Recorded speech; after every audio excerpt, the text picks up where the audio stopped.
our colleagues on the committee who have worked on this framework. I also want to especially thank Mr. Willingham and you, Mr. Schachter, for having the courage to come forward and believing that you can save other lives, other kids' lives, after the tragedies that you've experienced. And Mr. Schachter, after Parkland, Senator Hatch and I led the effort for some funding. It was like $100 million. It wasn't enough, but it was significant for schools, and that some of that is still going out there to the schools, and more needs to be done. I want to focus on part of the framework here, which does interact, as Senator Booker has pointed out, with kids, and that is the closing of the boyfriend loophole. Every year, more than 600 American women are shot to death by intimate partners. That's one woman shot to death every 14 hours. So I want you to picture that number, 600 every single year. And we know for a fact, by looking at the numbers, that preventing domestic abusers from buying a gun helps to save lives. These are convicted domestic abusers.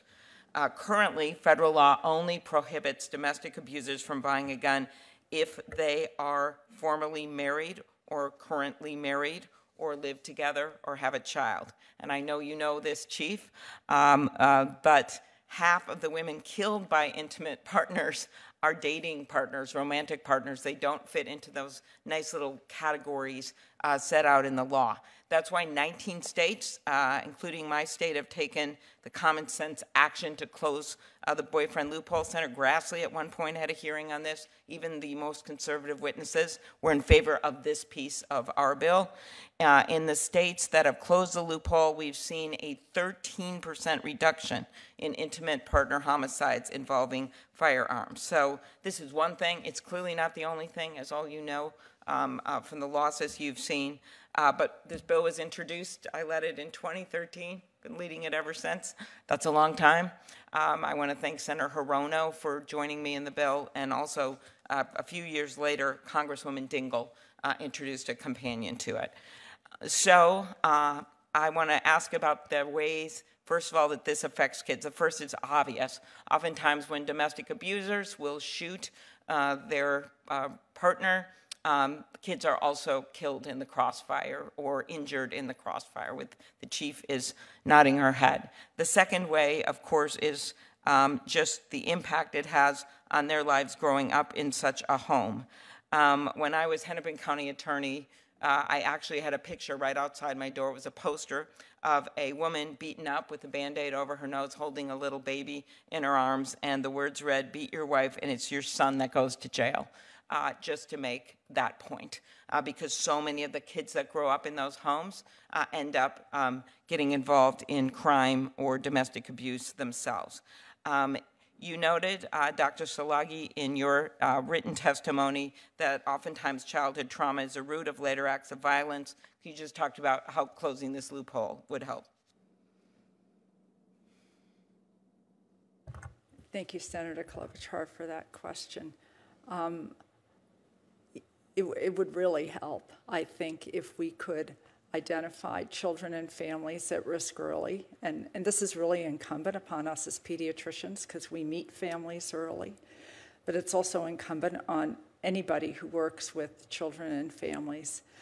I think if we can get the right supports in place for children early, there is evidence showing that we can improve the sense of safety in the home. We can decrease the violence in the home. Removing the person who is being violent is certainly one very important way to do that. But we can use the parent-child relationship to rebuild the child's sense of safety and decrease the impact of trauma on the brain. And it moves the child out of their fight and flight brain into their learning and thinking brain. Okay, thank you very much. One last question. Chief Williams, I remember one of our police officers in Lake City, Minnesota, who went to a domestic violence scene, had on his bulletproof vest by a very, very severely mentally ill young man who was abusing his girlfriend, who was very young.